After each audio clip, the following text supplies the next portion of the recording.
어제에 이어서 오늘도 우리에게 영적으로 또한 육체적으로 거룩의 길을 걸어가야 될 것을 말씀하여 주고 있는 하나님의 말씀 앞에 우리가 서 있습니다. 오늘 우리가 읽은 말씀을 크게 주제별로 얘기하면 네 가지로 말씀을 드릴 수가 있습니다.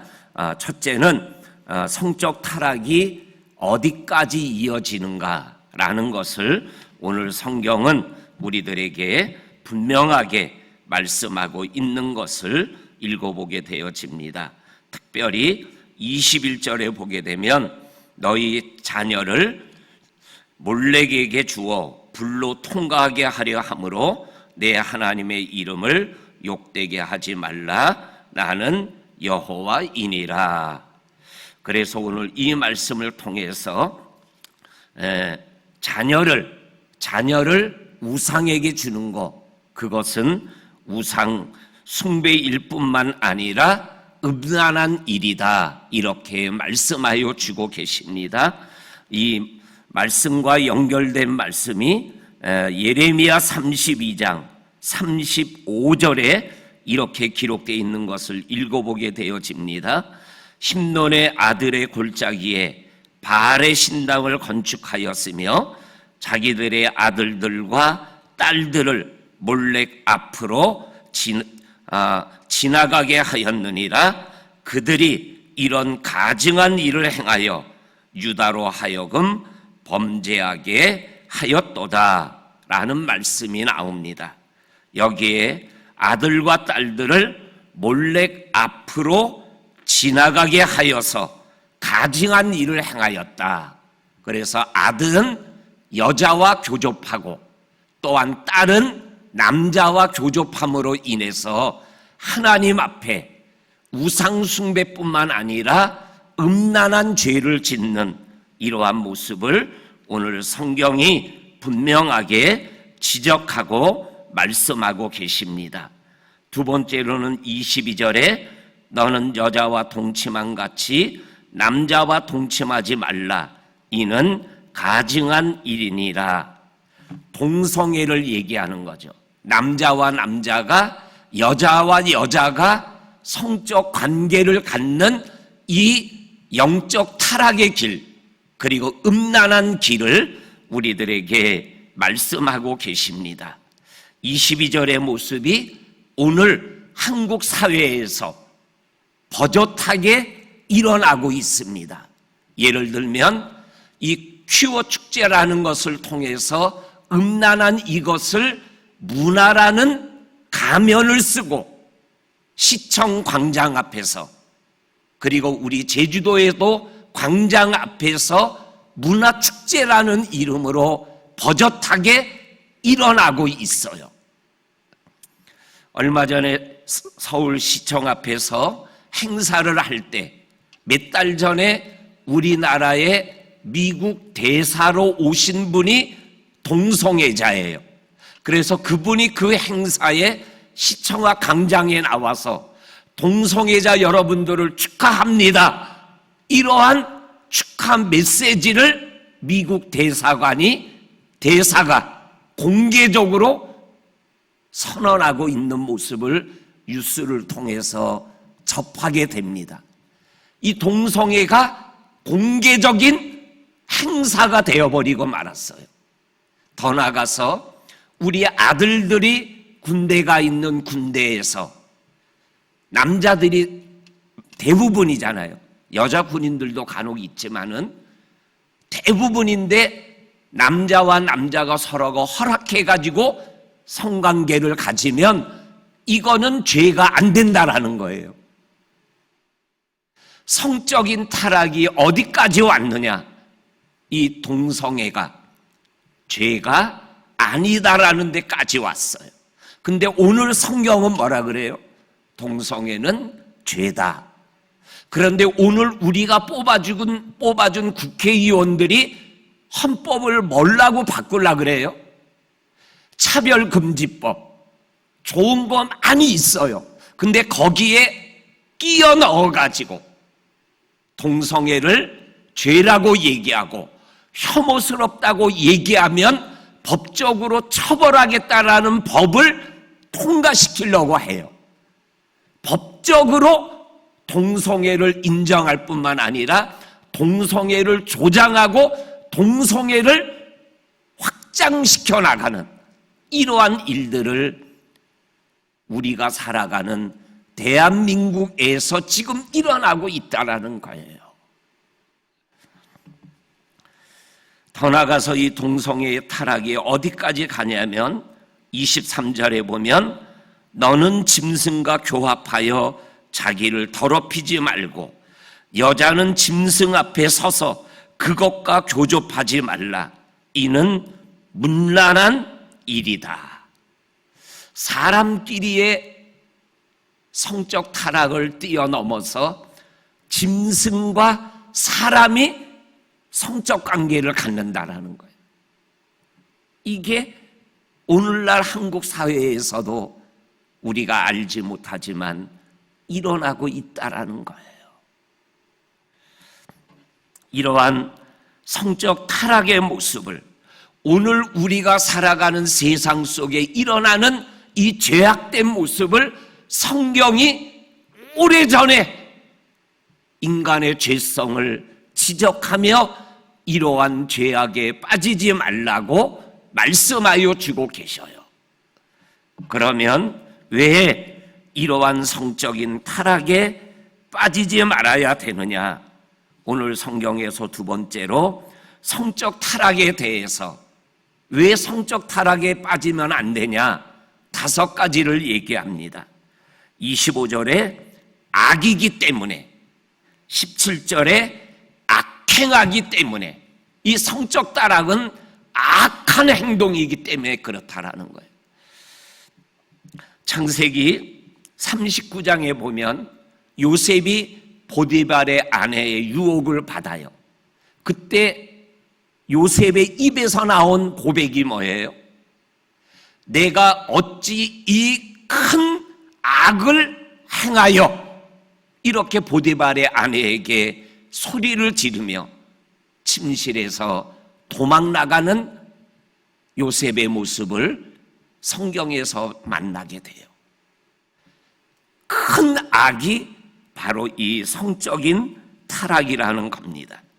21절에 보면 두 번째, 하나님을 욕되게 하는 거다, 이렇게 말씀하여 주고 계셔요. 그리고 세 번째로는 23절에 이 성적 타락은 문란한 것이다. 그리고 네 번째로는 20절, 23절, 24절, 25절, 27절, 28절, 30절에 가장 많이 나오는 더러운 거다, 더러운 거다.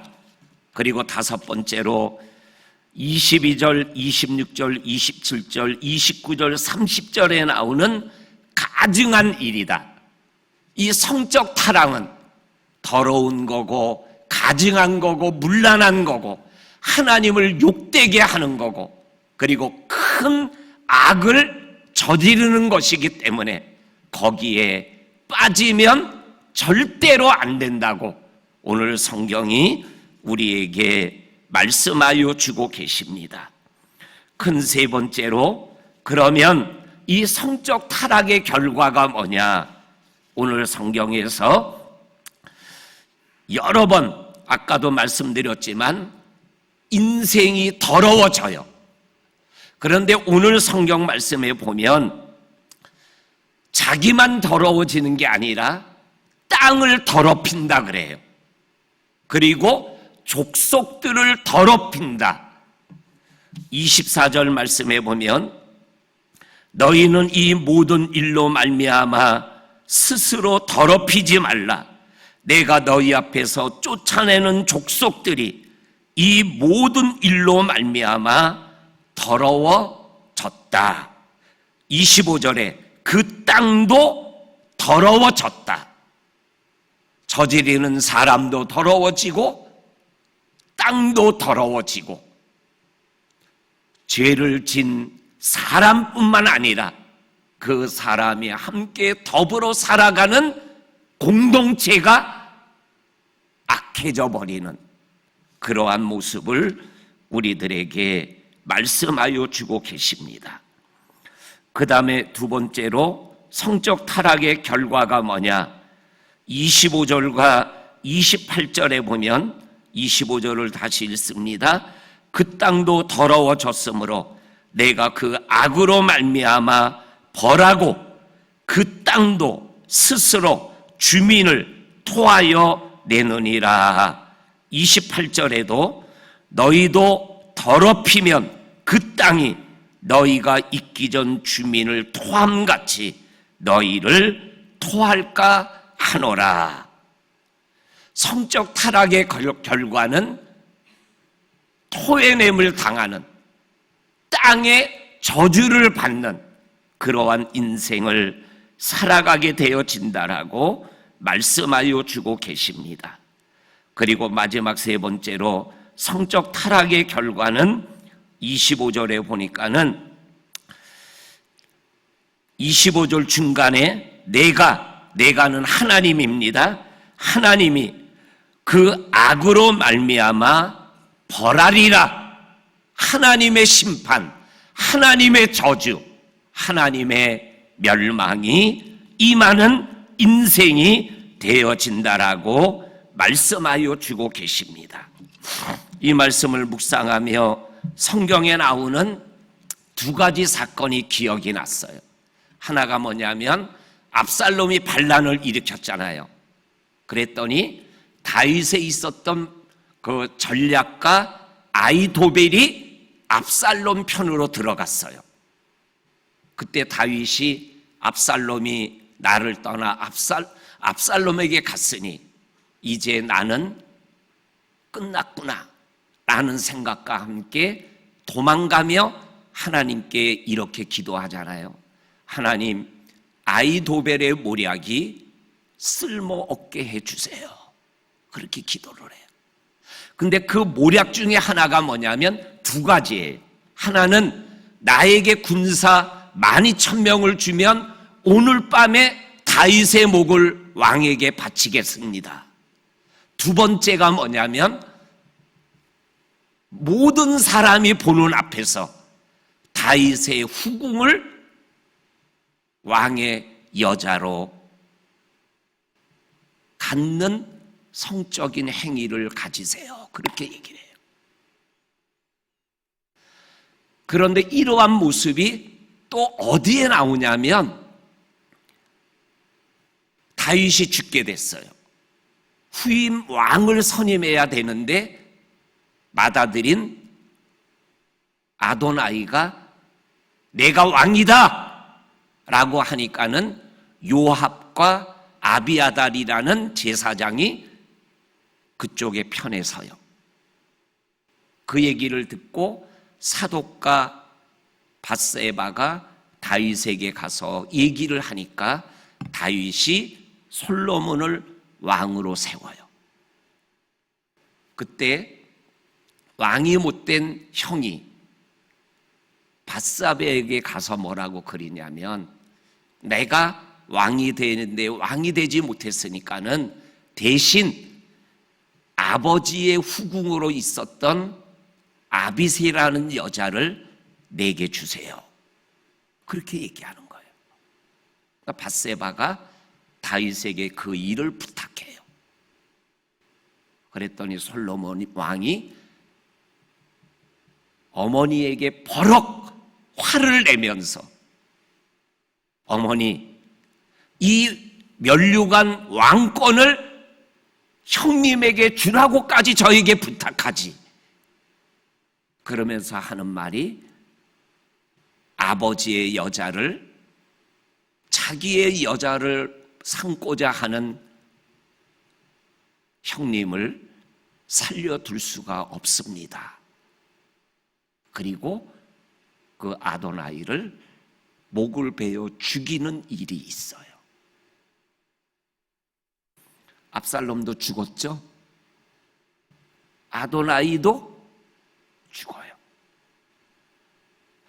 악을 행하면, 특별히 음란한 악을 행하면 하나님이 심판을 하신다라는 거예요. 그러면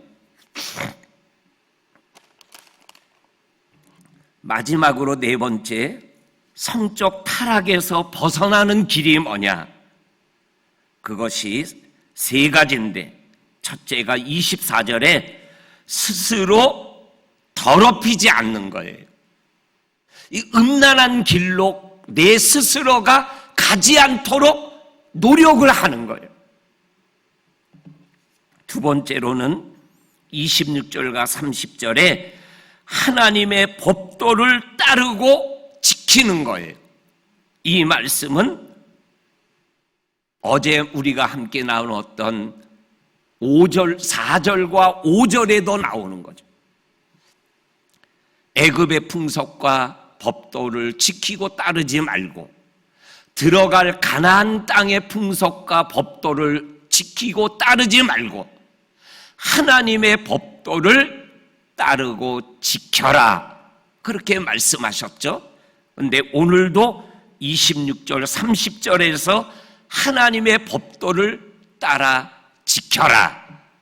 그리고 마지막 세 번째가 하나님을 인식하며 살아가는 거예요. 하나님을 인식하며. 그게 오늘 30절에 나는 너희 하나님 여호와라, 이 말씀은 2절에도 나오죠. 나는 너희 하나님 여호와라. 창세기 39장 9절에 보면 요셉이